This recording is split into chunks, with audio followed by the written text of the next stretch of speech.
Hello students, today we will revise third chapter of your book A Pact with the Sun, and name of the chapter is The Shepherd's Treasure. Shepherd means चरवाहा और गडरिया और treasure means खजाना. तो chapter का नाम है गडरिये का या चरवाहे का खजाना. चलिए पढ़ते हैं story. A poor shepherd once lived in a village in Iran. एक बार की बात है, एक गांव में, और गांव कहाँ है? ईरान में. ईरान के एक गांव में एक गरीब चरवाहा या गडरिया रहा करता था. He was uneducated but was very wise and helpful. वो अनएजुकेटेड मतलब जो पढ़ा लिखा ना हो, यानी वो अनपढ़ था पर बहुत ही बुद्धिमान और मददगार था. ठीक है, सबकी वो हेल्प किया करता था, और जो सबकी हेल्प करते हैं वो होते हैं helpful. He became very popular because of his helping nature and words of wisdom. वो बहुत प्रसिद्ध हो गया. क्यों प्रसिद्ध हुआ? अपनी ये मदद करने वाली आदत और बुद्धिमानी वाली जो उसकी बातें थी, उनकी वजह से वो बहुत प्रसिद्ध हो गया, पॉपुलर हो गया. His popularity reached the king and the king decided to meet him in disguise. तो उसकी जो प्रसिद्धि थी, पॉपुलैरिटी होती है प्रसिद्धि, वो राजा तक पहुंची. मतलब उसकी प्रसिद्धि की जो बातें हैं वो राजा तक पहुंच गई, और राजा ने फैसला किया कि वो उससे मिलेगा. लेकिन कैसे मिलेगा? इन डिस्गाइज, यानी कोई वेश बदल कर मिलेगा. एक राजा की तरह उससे नहीं मिलेगा. During his meeting, the king found that the shepherd was really wise, warm and caring. तो अपने इस मीटिंग के दौरान जब वो मिलने आ गया, तो उस मिलने के दौरान उसने पाया, द किंग फाउंड, राजा ने देखा कि जो गडरिया था, ही वॉज रियली वाइज, सच में बुद्धिमान था. वार्म एंड केयरिंग मतलब जो अपने मेहमानों का ध्यान रखे और उन्हें ऐसे फील करवाए कि जैसे वो उनका बहुत वार्म वेलकम जैसे किसी का करते हैं, बहुत दिल से स्वागत करना. ठीक है. So impressed by his humanity the king made him governor of A small district. तो उसकी जो ये गुण थे, उसके अंदर जो मानवता थी, उससे प्रभावित होकर राजा ने क्या किया? उसे एक छोटे डिस्ट्रिक्ट का गवर्नर बना दिया, यानी उसे काम दे दिया, जिससे कि वो मतलब थोड़ा और पैसा वो कमा ले, क्योंकि वो गरीब भी है और बुद्धिमान भी है. तो राजा उसकी बुद्धिमानी से और उसके जो आओ भगत की उसने राजा की, उससे बहुत इम्प्रेस हुआ, प्रभावित हुआ, और इनाम के तौर पर उसे एक छोटे से डिस्ट्रिक्ट का गवर्नर बना दिया. गवर्नर होता है जिला, गवर्नर होता है जैसे राज्यपाल होता है, और डिस्ट्रिक्ट होता है राज्य. ठीक है. तो यहाँ पे हम उसे राज्यपाल नहीं बोलेंगे, हम बोलेंगे उसका मुखिया बना दिया, जैसे उस डिस्ट्रिक्ट का. Soon the shepherd won people's hearts with his wisdom. जल्दी ही जो चरवाहा या गडरिया था, जीत लिया लोगों का दिल विद हिज विजडम. अपनी बुद्धिमानी से गडरिया ने लोगों के दिल जीत लिए. So governors of other districts started feeling jealous of him and spread rumors about him. तो जो बाकी डिस्ट्रिक्ट्स के जो गवर्नर्स थे, उन्होंने जेलस फील करना मतलब वो उससे जलन करने लगे, ईर्ष्या करने लगे, और उसके बारे में जो र्यूमर्स थे, र्यूमर्स मतलब अफवाहें फैलाने लगे. क्या बोलने लगे? They reported that he used to keep a part of the tax collected into an iron chest. उन्होंने ये कहा कि जो वो टैक्स कलेक्ट करता है लोगों से, जो पैसा इकट्ठा होता है राज्य का, उसमें से एक भाग, a part of the tax collected, जो भी धन इकट्ठा होता है उसका एक पार्ट वो एक अपने लोहे के चेस्ट में, संदूक में वो रख लेता है. उस पर उन्होंने इल्ज़ाम लगा दिया कि वो बेईमानी करता है. ठीक है. Bothered by the varied comments, one day the king called the shepherd to his palace and asked him to open his iron chest. Bothered by the varied movements, मतलब बार बार जब शिकायतें राजा के कान में आने लगी और वो बहुत परेशान हो गया इस बात से, तो एक दिन उसने क्या किया, उस गडरिये को अपने महल में बुलवा लिया और कहा कि वो अपना जो आयरन चेस्ट है, लोहे का जो संदूक है, उसे खोले. So after opening the chest, they found nothing but an old blanket. तो जब उन्होंने उस संदूक को खोला, उन्हें कुछ नहीं मिला, बस क्या मिला, एक पुराना ब्लैंकेट. ब्लैंकेट होता है कंबल. The shepherd told the king that it was his only money and best companion.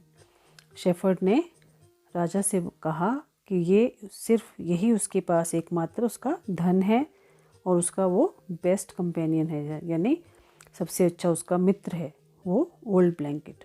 ठीक है.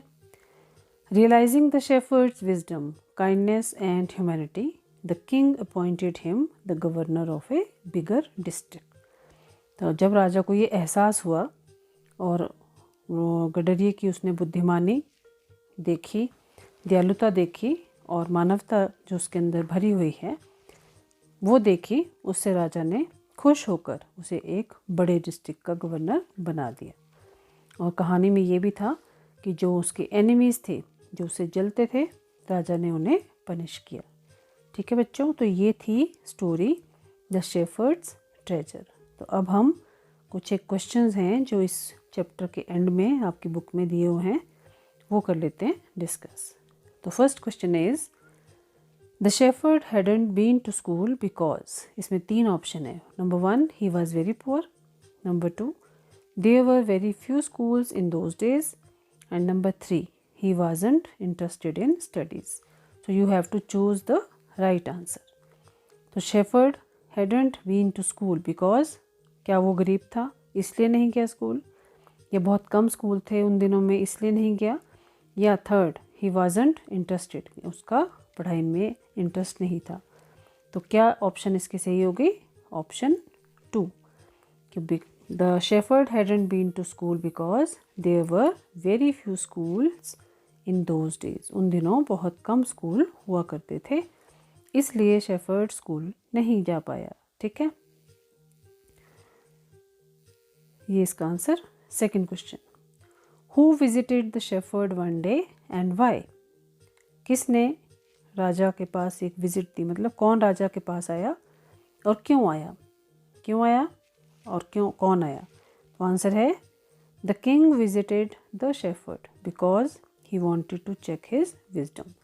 जो कुछ राजा ने उसके बारे में सुना था वो चेक करना चाहता था कि क्या वो सच है या नहीं. Question 3, why did the other governors grow jealous of the shepherd. बाकी जो गवर्नर्स थे उनके मन में उस गडरिये के प्रति ईर्ष्या या जलन क्यों ग्रो हो गई मतलब पैदा हो गई. The other governors grew jealous of him because he was becoming closer to the king because of his wisdom. ठीक है, तो ये बाकी जो गवर्नर थे उनके मन में इसलिए जलन आ गई क्योंकि जो गडरिया था वो राजा के नज़दीक आता जा रहा था अपनी बुद्धिमानी की वजह से.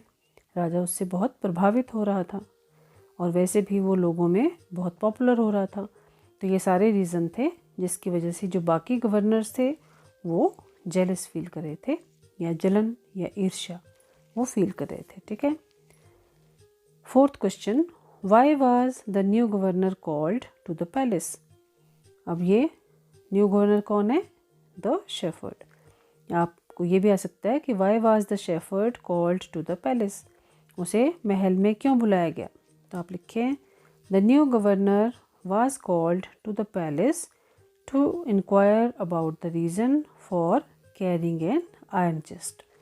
इसलिए बुलाया गया ताकि इंक्वायरी की जा सके, पूछताछ की जा सके कि क्या कारण था कि हमेशा वो अपने साथ उस लोहे के संदूक को उठाए रखता था. Fifth question, why was everyone delighted to see the iron chest on the camel's back. सब लोग खुश क्यों हुए उस लोहे के संदूक को उस ऊँट की पीठ पर बंधा हुआ देखकर। तो इसका उत्तर लिखेंगे they all were delighted to see it because it was proving their words to be correct before the king. वो सब खुश हुए इसे देखकर कि कैमल की पीठ पर वो आयरन चेस्ट बंधा हुआ था, क्योंकि इससे जो उन्होंने कहा था, जो बातें राजा तक पहुंचाई थी, वो सही साबित हो जाती जब वो उस संदूक को खोलते। ठीक है। 6th question, what did the iron chest contain? उस आयरन चेस्ट में क्या था? आंसर में आप लिखेंगे it contained an old blanket. इसमें एक पुराना कंबल था। Second part, why did the shepherd always carry it? वो गडरिया हमेशा उसे अपने साथ क्यों रखता था? तो आंसर आएगा he always carried it because it was very dear to him and he considered it as his actual treasure and a true friend. वो हमेशा उसे इसलिए उठाए रखता था क्योंकि वो उससे बहुत प्यार था उसे अपने उस लोहे के संदूक से, और उसका ये मानना था कि यही उसका वास्तविक खजाना है, एक्चुअल ट्रेजर, और एक सच्चा मित्र है। क्या? जो उसके अंदर ब्लैंकेट था, क्योंकि उसने बाद में ये कहा था कि हो सकता है राजा उससे उसका सब कुछ छीन ले, जो कपड़े उसने पहने वो भी छीन ले, तो ऐसे समय में जो वो ब्लैंकेट है वो उसकी हेल्प करेगा, उसके काम आएगा। तो that was his true friend, the blanket. Okay. Is it N example of the shepherd's humility और विजडम और बोथ? तो ये जो राजा को उसने जवाब दिया है ना, क्या वो उदाहरण है उसकी ह्यूमिलिटी का और बुद्धिमानी का, या दोनों? ठीक है। तो मेरे विचार से it is an example of both his wisdom and humility. Humility होती है मानवता। Last question, how did the king reward the new governor? राजा ने नए गवर्नर को कैसे इनाम दिया? तो क्या किया उसने? एक बड़े डिस्ट्रिक्ट का गवर्नर उसे बना दिया। तो लिखेंगे हम आंसर में the king rewarded the new governor by giving him responsibility for a bigger district as governor. राजा ने उसे एक नए डिस्ट्रिक्ट का, एक बड़े डिस्ट्रिक्ट का गवर्नर बनाकर उसकी जिम्मेदारी देकर उसे इनाम दिया। ठीक है। तो बच्चों, ये था चैप्टर द शेफर्ड्स ट्रेजर। मुझे लगता है और आपको आना भी चाहिए, शायद आपको समझ में आ गया होगा, क्योंकि बहुत ही आसान और बहुत ही सिंपल सा चैप्टर है। आपको बस इसकी कहानी को समझना है। ठीक है। और क्वेश्चन आंसर लर्न कीजिए, essay 1 की तैयारी कीजिए, घर पर रहिए और घर पर रहकर अपनी पढ़ाई भी करें और अपना ध्यान भी रखें। बाय बाय बच्चों, हैव ए नाइस डे।